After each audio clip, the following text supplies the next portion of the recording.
I just want to quickly add on to the bio I sent you guys about Henrik Mitsch, who's here with us on the call. Just to give you a little backstory on it, which is every person I invite into this program, I absolutely love to pieces. And it's because there's something in them I really admire. And so with Henrik, I remember very well, we were both living in Munich, Germany, and he and I were both interested in the idea of how could business be ethical? What were some of the considerations to be able to show up with our full selves in our places of work as it related to technology? And Henrik at the time was working in mobility and technology. And he actually offered to do a mentoring session or have a conversation with my nephew, who at the time was also looking at mobility. And I thought that was really cool of him to be willing to spend his time and give back because he's married to a doctor. So you can reflect on that experience. He has a son and he's a busy guy. So I really was very grateful for that and this common interest that we had on ethical business. At the time, we ran this program during COVID, and he was a speaker there as well. And what I also appreciated was in addition to some Baha'i principles, he was sharing how Hinduism, some of the teachings of Hinduism, influenced and motivated his perspective on work and how he shows up at work. And so I thought that was very cool as well. And since then, he's had a number of roles, I think each of which would be so interesting to discuss in and of itself. So I'll leave that for the Q&A part. You can see that in the bio. But I did ask him to come and join us and just share his reflections. If he was 30 years younger, what advice does he wish he would have? But then in the Q&A session, you guys feel free to ask anything you want. So welcome, Henrik, and the floor is yours. Thank you very much. And Manisha, maybe for timekeeping, I understand that I should keep my talking to around 15 minutes. Is that right? 15, 20, Cool. if that's Okay. okay. Let me Yeah. just put my timer here so I don't totally run over time. Um, Also want to apologize for a couple of things. You might see me touch my head or yawn. I have a slight migraine this afternoon, so I'm totally fine. It happens every once in a while. It's just that sometimes I might to do this or yawn. Apart from that, you'll experience a 85 to 90% ready Henrik this afternoon. And Also my computer is installing something in the background. So if my video gets laggy or my audio, please just give me some kind of signal and I'll see what I can do about it. And before I get started about myself, I would love to just very, very briefly try and understand or read the room a little bit. So I would ask a handful of questions.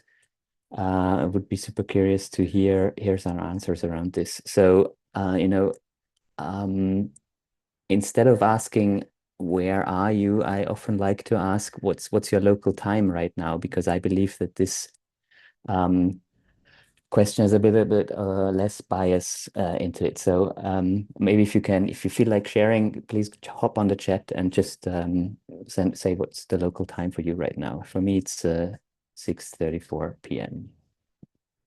Um, while you type away, my next question is also in the breakout room. I saw that we were, I would say, a diverse group, a couple of people from more of a recent graduate end of the spectrum, another one a very experienced professional.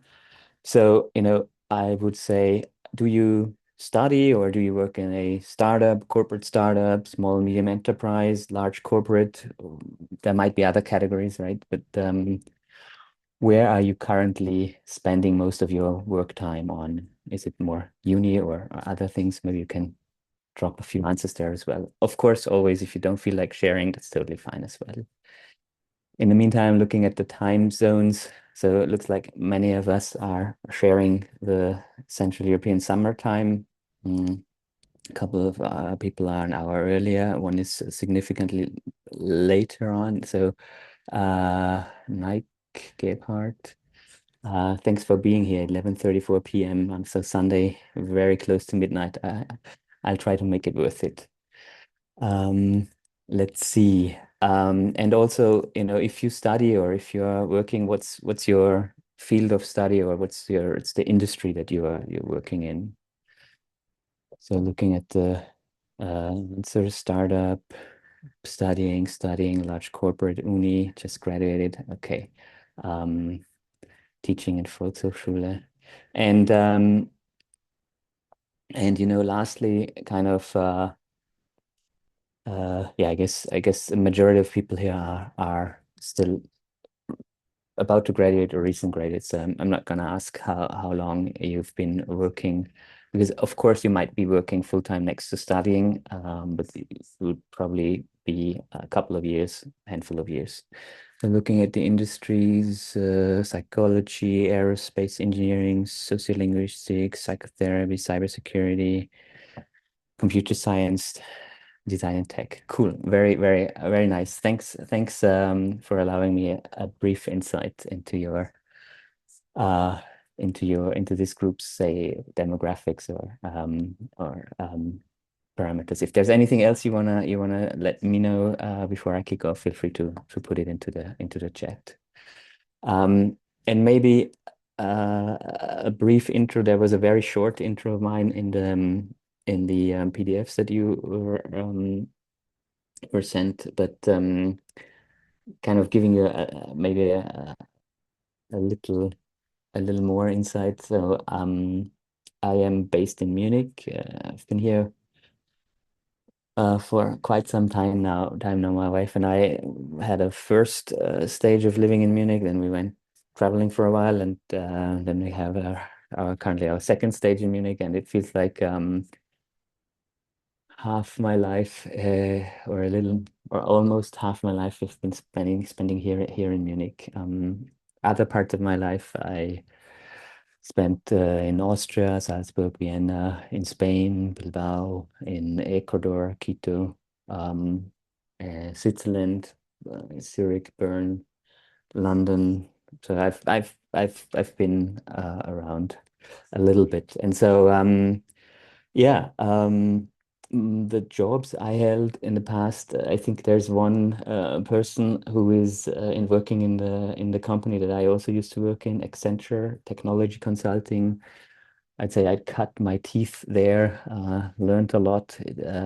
Also, to those of you considering what's next, I personally believe that 20 years ago, but also now, still to date, consulting provides you an opportunity for accelerated growth. If this is something you are looking for, again, I don't think that it's the right thing for everyone, and I also wouldn't say that it's the right thing per se.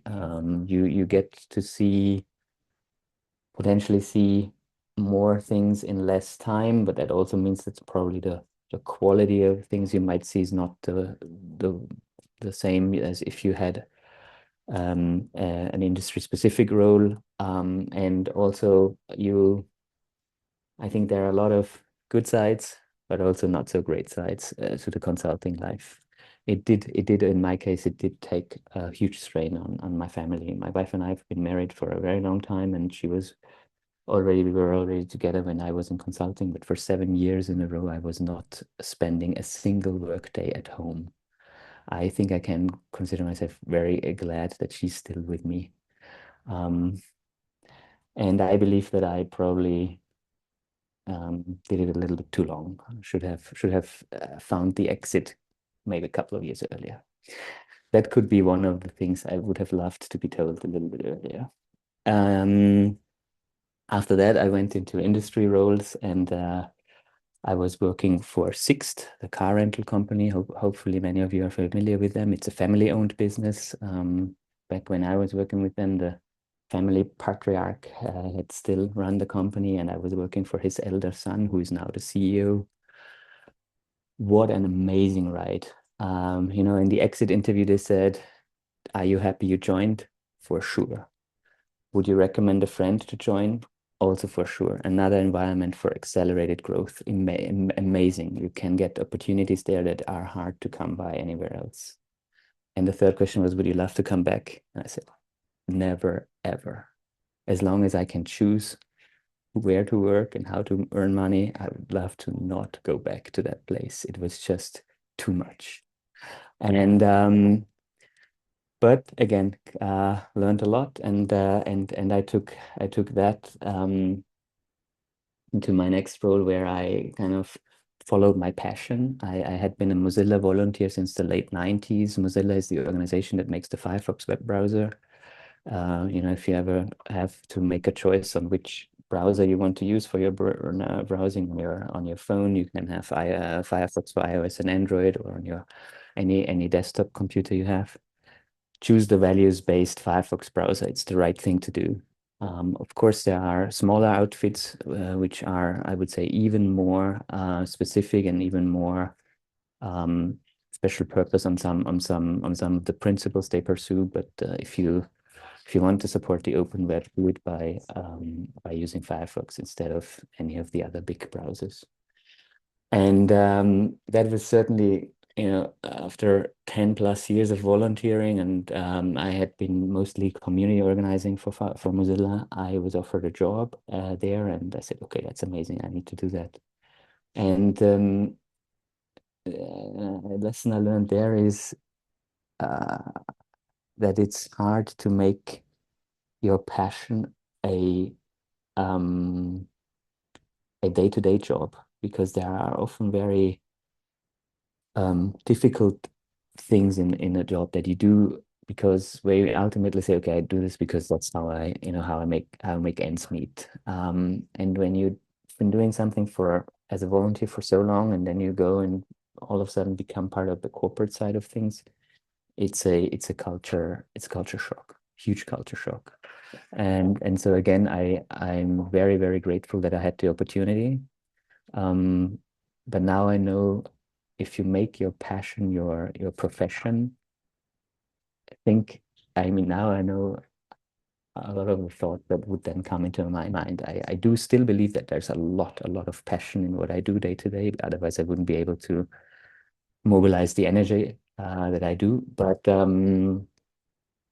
it's a big thing. It's probably also something that many of you hopefully come across in your lifetimes. And so again, when your passion becomes your profession, you wanna kind of meditate on that a little bit before to be ready with that culture shock that awaits you.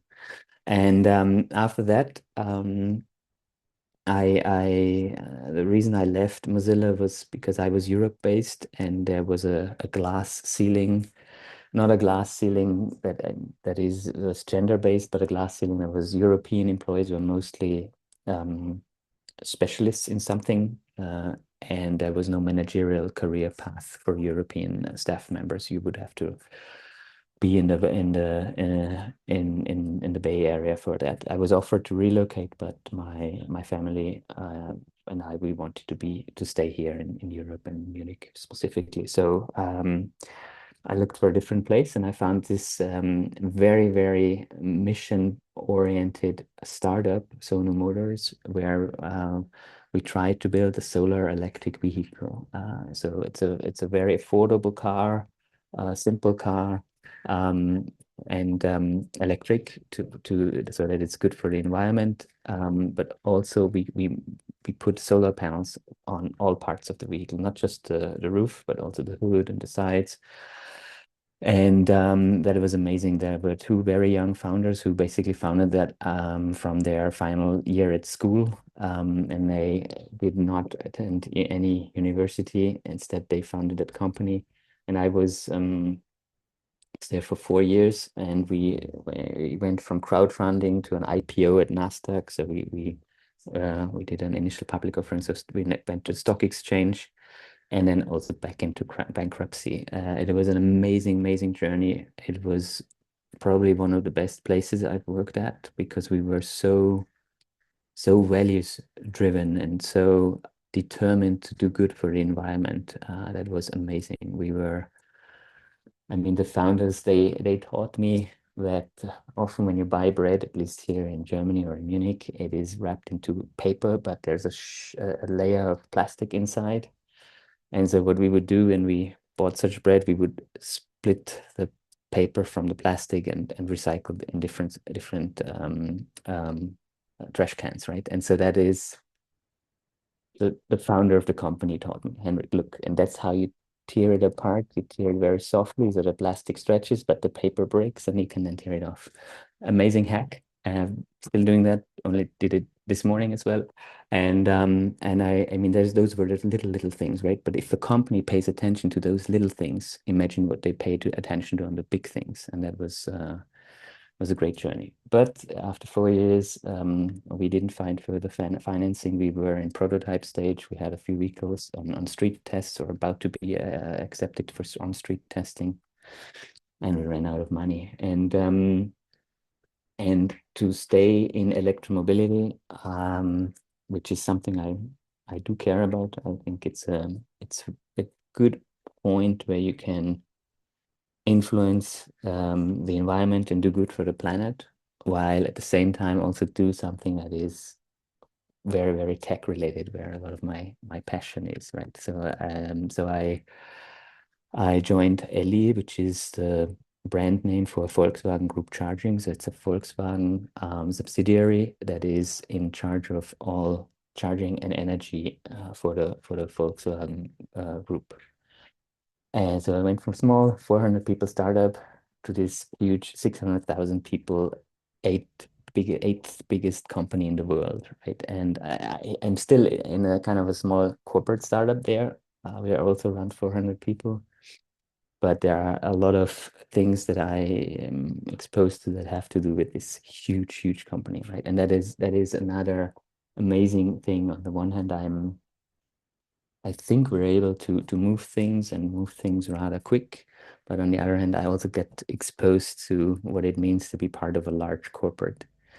And yeah, I enjoy the learning journey. So now I've been there for around 2.5 years, and my current role is called VP Digital. So I'm in charge of a group of people who are doing product management and digital design and software development for charging and energy solutions. So we have if you have ever driven or charged an electric car, usually you have an app or a charging card that you use to unlock the charger.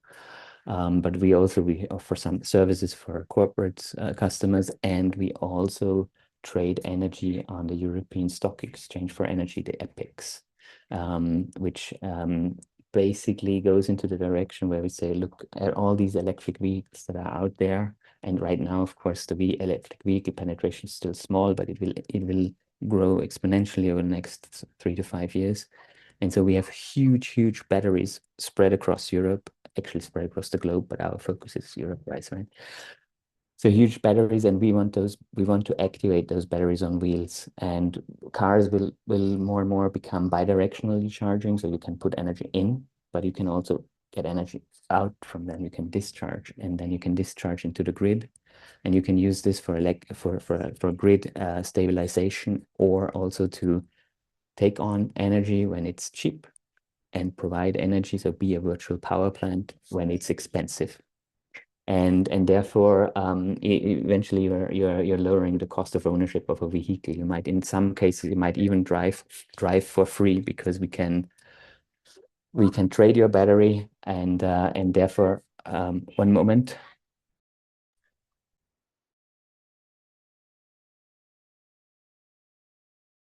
Sorry, my son is highly emotional with the ice hockey game that's going on right now. Anyway, so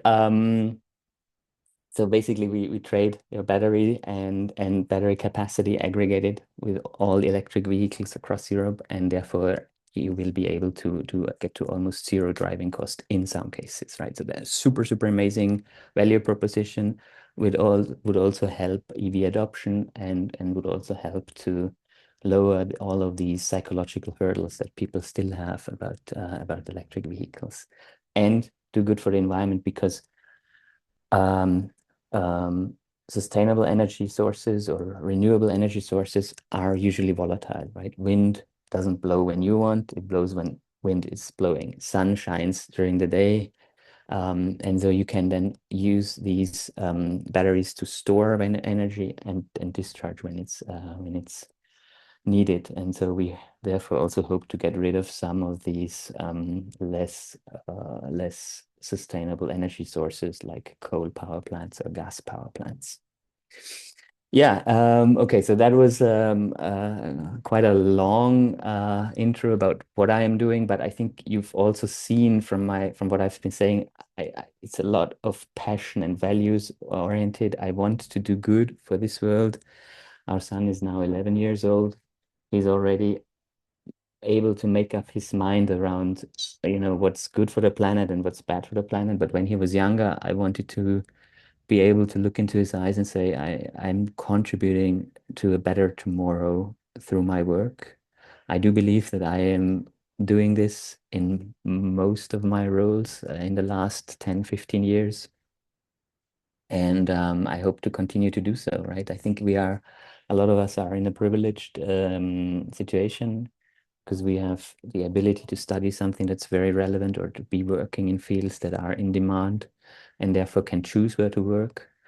But again, I think if you have two choices that are one is good, one is bad, then it's easy to choose the good one. But if you have two choices that are both good, and that's maybe the one thing I would like to tell you all today. If you have two choices that are both good, choose according to your value system. And that's why it's important to know about what values uh, what's important to you, what do you value where. And so, for example, in my case, I wrote one of the values I go by is excellence. Excellence for me means doing better tomorrow than I did today.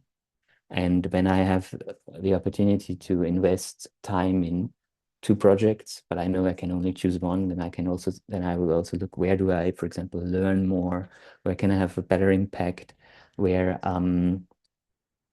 can I grow or help other people grow. As I become more of a senior leader, it's not so much about my own growth, but my group, my team's growth, right? And so I'm looking at for example, through the lens of excellence, and then I can make a more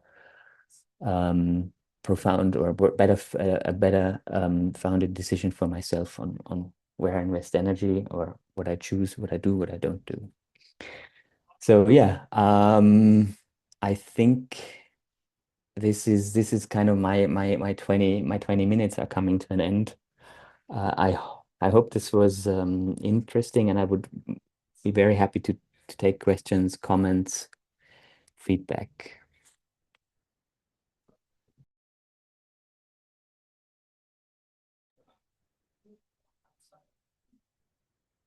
Don't be shy. I know being first is always hard. Um, is there anything that resonated? Maybe let's see, who was it before who said they were working with Accenture? That was Faras, I think. Faras, if I may cold call you here. I think you're a working student with Accenture. Um, what what what do you like about Accenture? Why do you go to work every day or two, three times a week? I think working as a consultant by Accenture is like an opportunity where you can discover and in every project's new field. And what's Accenture or in general consult. So I'm not like I don't want to promote Accenture here in this room, but um, working as a consultant, I think is a good opportunity to learn and also to find out like because as a student you want to explore new fields of studies, also just interested to see like what are your passions, what are you interested in? And I think working as a consultant is kind of really a good occupation uh, to find out your passion and what are you interested in. So that's Excellent. my motivator for Excellent, being Faras. working as a consultant. I'm glad to hear that. So you're also in this kind of growth. How can I grow best? Or how does Accenture allow me to grow? It's very good. And I can, again, a piece of unsolicited advice. Try to make sure you have your goals, what you want to learn clear, so that you can also hold your leaders accountable to it, and make sure you communicate to them. Because I again, at least when I was there, one of their corporate values was stewardship, fostering the next generation. I hope it still is, and I would say by having you on the team, that's exactly what they can do, and what they hopefully will do.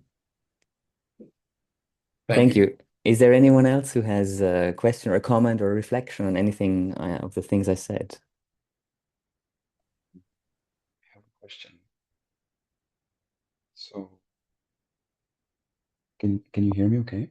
Yes, we can hear you now, Jim.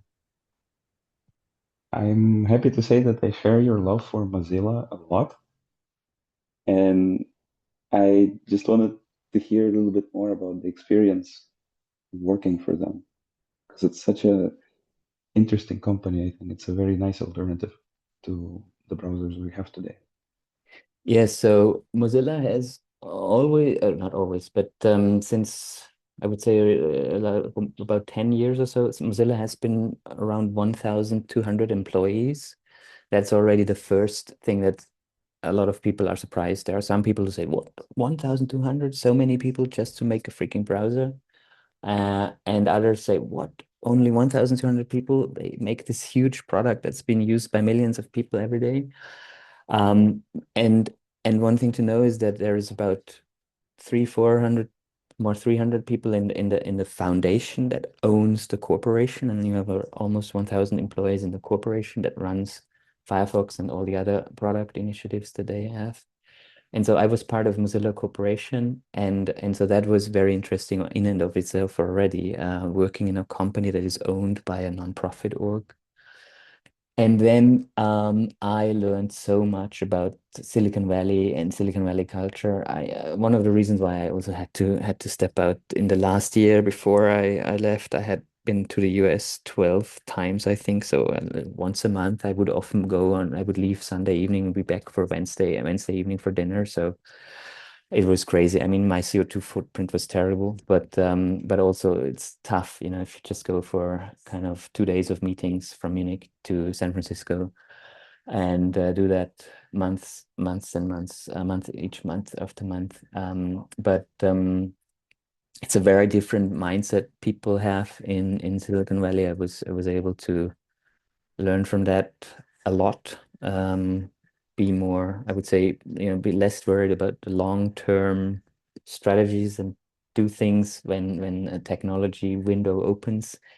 I also believe that there's a lot of difficulty to this, right? And I also believe that nowadays Mozilla is also putting themselves in a position of advocating more for trustworthy or trustful AI and so on, right? And so it's being short-term focused can lead to disastrous outcomes.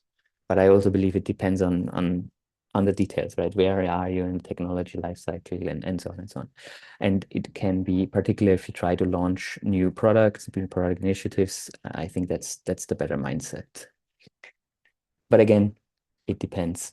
Not saying go, don't think about the consequences of what you do as long as you do it. That's the wrong approach for sure. Thank you Um, so much, Henry. thank you. Is there any other comment, question? I have two short questions.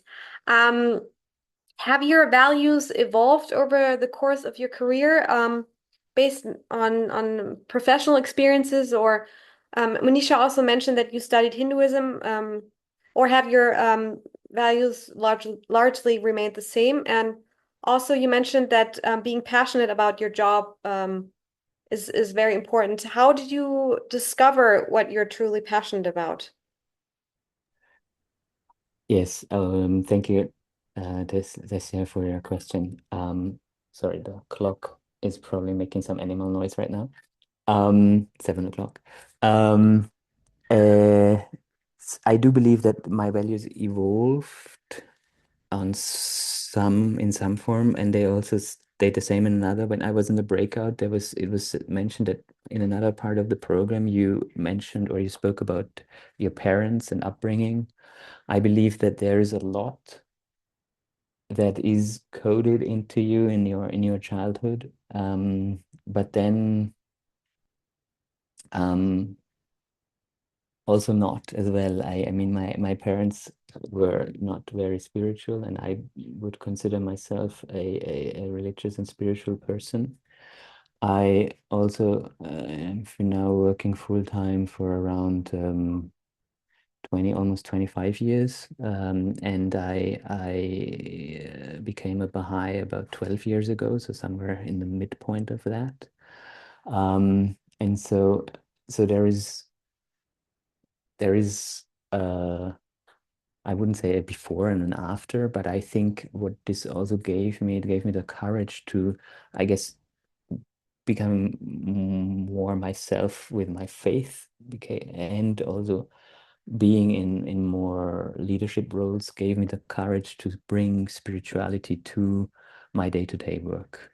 That's why I do use quotes from the Baha'i writings or the Bhagavad Gita or the Bible or whatever fits the situation best in my work every once in a while. I believe that I use I would nowadays I say we need to agree, we need to act in unity and not be right, because agreement, unity will create a state from which the right thing will emerge. This is something that I have not had 25 years ago. 25 years ago, I was like, there needs to be a right solution because I have an engineering training and so on, right? So that has evolved over time, certainly. And yeah, I think this was a little bit of an answer to your question. I hope. Yes, sir. Thanks.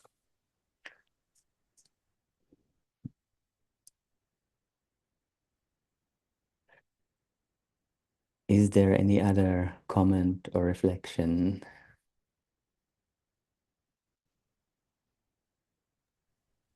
I had a question, which hopefully won't take very long.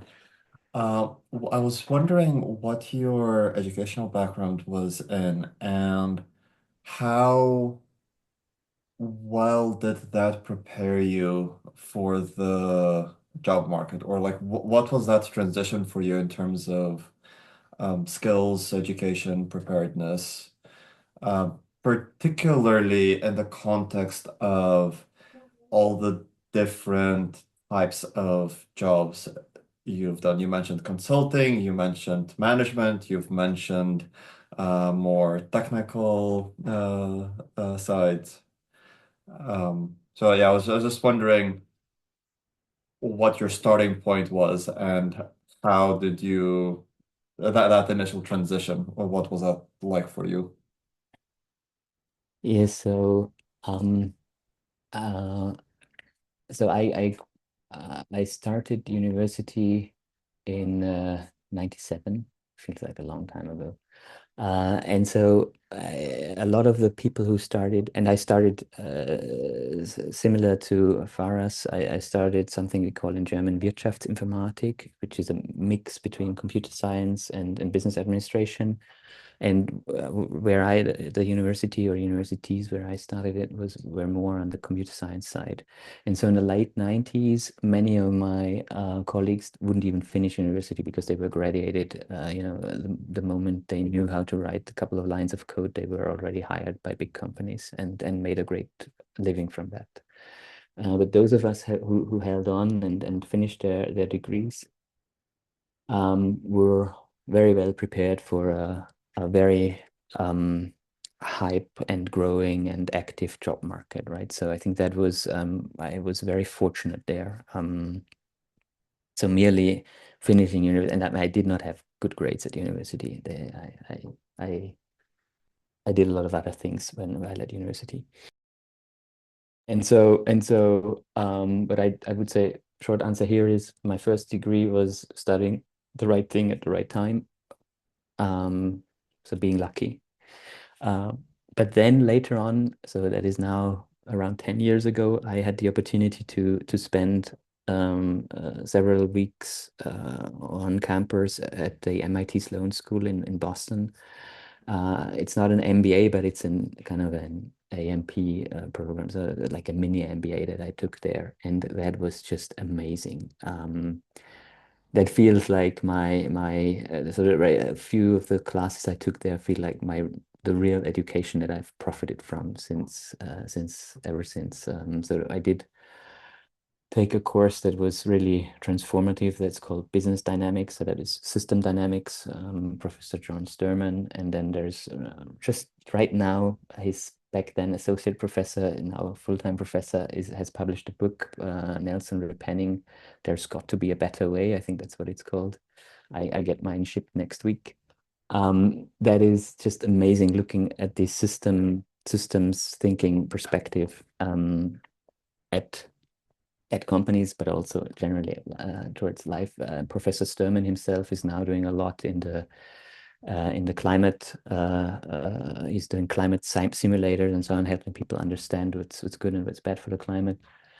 And out of that, I also somehow slipped into Otto Scharmer's ULab. He's running these sessions also right now. I think this week, Thursday, coming week Thursday, there's the next ULab session is kicking off, where he's giving all of this is free. So this ULab stuff is free. So you have an MIT professor who gives free classes, again, also on systems thinking, change theory, a awareness-based systems change, that's what they call it. And so these bits and pieces helped me a lot in building the mindset that I employ day to day with I would say a solid tech foundation in some of the tech areas. So so for me, it's having studied the right thing at the right time, and then was being privileged enough to go to education like MIT Sloan, which is transformative.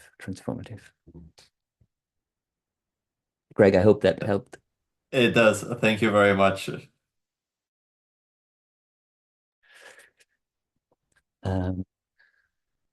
Any other comments or questions out there?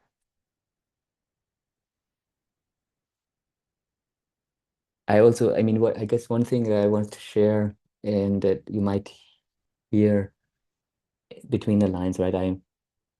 I put a lot of focus on let's say continuing education, for lack of a better term, right? So nowadays, this week, last week, what did I do for education? Well, last was it Thursday? So 3 days ago, I attended an online meetup by a few very, very experienced product and user experience designers. We're a handful of people for an hour, where we have kind of a free-floating conversation. So these are the kind of trainings I do a lot right now. They also work with my family obligations and my quite busy day job. But overall, I try to, again, this is now, right? Now I try to attend at least 2 or 3 conferences every year to stay connected to what's going on. So I mean, nowadays I attend at least one product management and one design conference a year. We are very happy to have 2 excellent conferences here in Munich of that style. In the past, I used to fly to London at least 2 or 3 times a year for conferences. Again, CO2 footprint, not great. I wasn't so conscious of that back then. And so meetups and meeting people, having conversations. I mean, those of you who are old enough to remember the book The Lean Startup by Eric Ries. In 2010, I took part in a ad hoc kind of meeting where I was sitting next to Eric Ries. He was not famous back then, and we were chatting about, or he was talking about this lean startup thing. I was like, what is this guy talking about? Sounds amazing. So I've continuously exposed myself to places where I said, I have no idea what these people are talking about. Let's try and understand a little. And I feel that I went from zero understanding to just scratching the surface. And in many cases, at least for me, it took kind of years to then better understand. But I'm so glad I did this, right? I mean, nowadays I can talk about awareness-based systems change from Otto Scharmer, and I do believe that I understand the concept quite well. But when I participated the first time in a ULab, was it 5 years, 8 years ago? I don't remember. It was the first ULab session they had, and I was like, I had no idea what they are talking about. And so that I think that's my secret to success: going to places where I don't understand anything, and then try to fake it till I make it. Big part of imposter syndrome in there, of course, but yeah, I think that's my secret to learning. Henrik, thank you so much for sharing and also being, I think you're like the perfect concluding speaker for this. And as I mentioned, each one kind of brings these principles we've been discussing alive through their stories in a different way. And the one you just mentioned, I think very clearly is reflected in the idea that the path forward is about people, place, and purpose, and that you meet the people you need to meet on your mission, who are mission driven by living your own mission and your own purpose, right? So if you feel called to figure out what the systems change stuff is about, you love the frameworks that result in innovation, you show up at the places voluntarily where that is being spoken about, that's happening, and you encounter the people you need to encounter, right?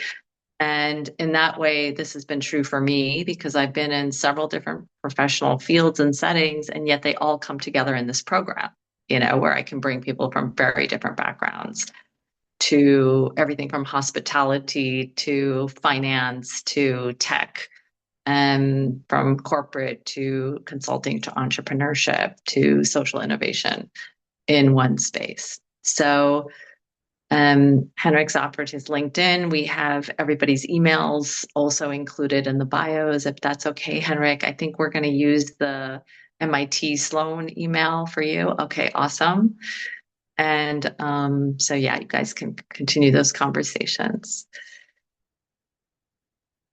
Thank you very much, Monisha, for having me. I'm excited to have met you all. It's again another privilege spending an hour on Sunday evening with you all. I hope this was time well spent. And for the one person who's now past midnight, I hope you can still get some sleep tonight. Yeah. Thank you.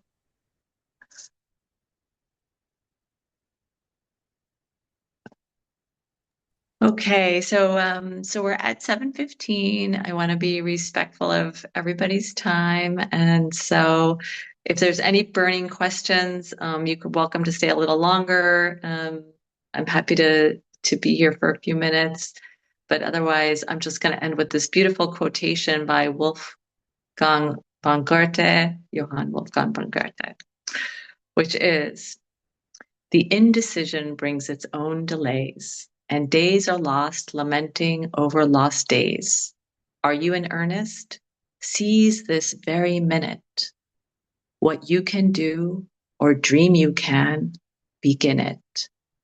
Boldness is genius, has genius, power, and magic in it."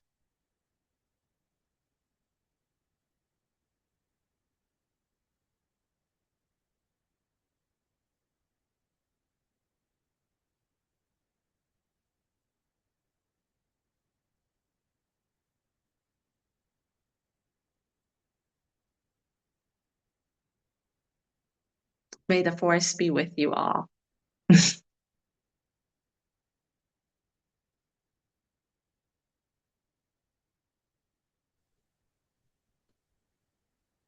Thank you. Thank you, Simeon. Thank you, Elisa. Thank you, Yana, Nike, Sanya, Jorid, Marilyn, Greg.